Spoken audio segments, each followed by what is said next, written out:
நம்ம சிவகார்த்திகேயன் அவர்கள் எப்படி வந்து இந்திய நாட்டுக்காண்டி அமரன்னு ஒரு படம் கொடுத்தாரோ, ஸோ இப்போ அதேமாரி தமிழ் மொழிக்காண்டி பராசக்தி அப்படிங்கிற ஒரு படம் வந்து கொடுத்துருக்காரு. ஸோ அந்த திரைப்படத்தினுடைய ட்ரெய்லர் அப்படிங்கிறது இப்போ ரிலீஸ் ஆயிருக்கு. ஸோ இந்த ட்ரெய்லர் பற்றின என்னுடைய ஹானஸ்டான கருத்துக்கள், அது மட்டும் இல்லாமல் இந்த ட்ரெய்லரில் ஸ்லைட்லி ஸ்டோரியை சொன்ன மாதிரி இருக்குது. ஸோ இந்த திரைப்படத்தினுடைய கதை வந்து என்னவா இருக்கும் அப்படிங்கிற டிஸ்கஷன் பற்றி தான் இந்த வீடியோவில் வந்து பார்க்க போகிறோம். ஸோ முதல் விஷயம், நம்ம சிவகார்த்திகேயன் அவர்களுடைய பெர்ஃபார்மன்ஸ்லேருந்து ஆரம்பிச்சிடலாம்.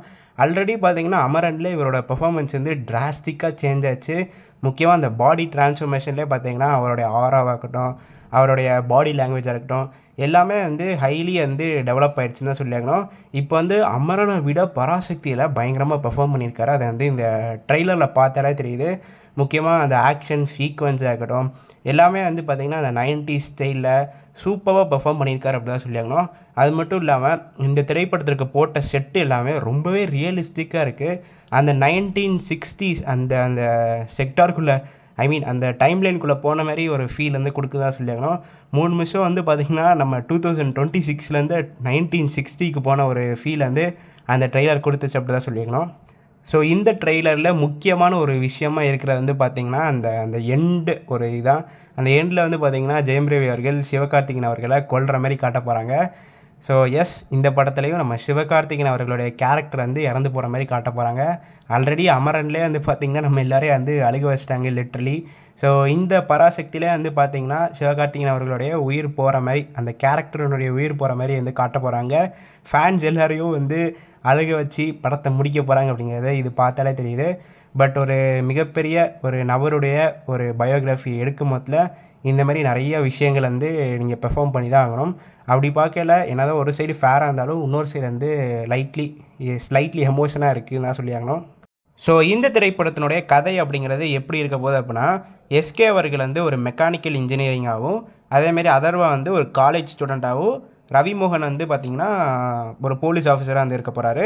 ஸோ ஃபஸ்ட்டு வந்து பார்த்திங்கன்னா சிவகார்த்திகேயன் அவர்கள் வந்து தமிழ் பற்றுள்ள ஒரு மனிதனாக வந்து காட்ட போகிறாங்க. ஸோ நீங்கள் ட்ரெய்லர்லேயே பார்த்துருப்பீங்க, அண்ணா கிட்டேயும் பெரியார்கிட்டையும் வந்து அவார்டு வாங்கின நீ ஏன்டா ஹிந்தி படிக்கிற அப்படின்னு வந்து கேட்பாங்க.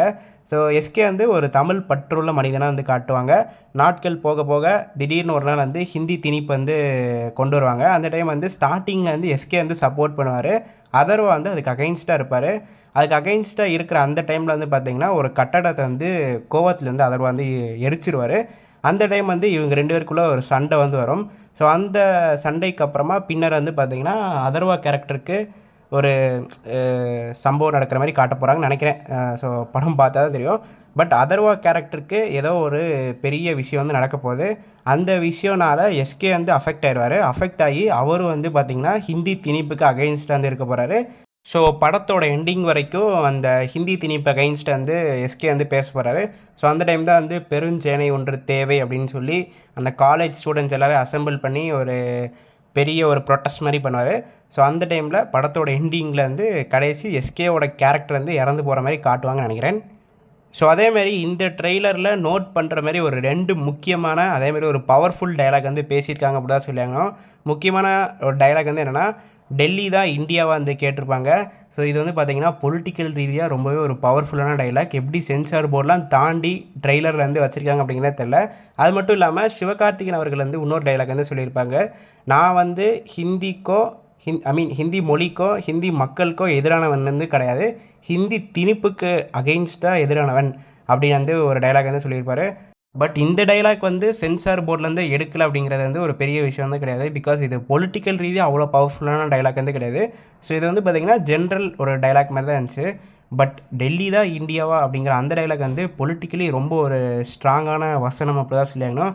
ஸோ இதை எப்படி சென்சார் போர்டு விட்டாங்க அப்படிங்கிறது தெரில. பார்ப்போம் படம் ரிலீஸ் ஆன பிறகு எந்தமாரி ஒரு பொலிட்டிக்கல் ரீதியாக ப்ராப்ளம்ஸ் வந்து இந்த படத்துக்கு வருது அப்படின்னு.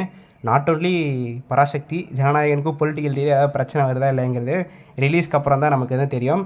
ஸோ இந்த ட்ரெய்லர் பற்றினா உங்களுடைய கருத்துக்கள் என்ன அப்படிங்கிறத மறக்காமல் கீழே இருக்கிற கமெண்ட் பாக்ஸில் பதிவு பண்ணுவோங்க. இந்த வீடியோ நான் இதோட முடிச்சுக்கிறேன். அடுத்த வீடியோவில் சந்திக்கும் வரை நான் உங்கள் என்கே. நன்றி, வணக்கம்.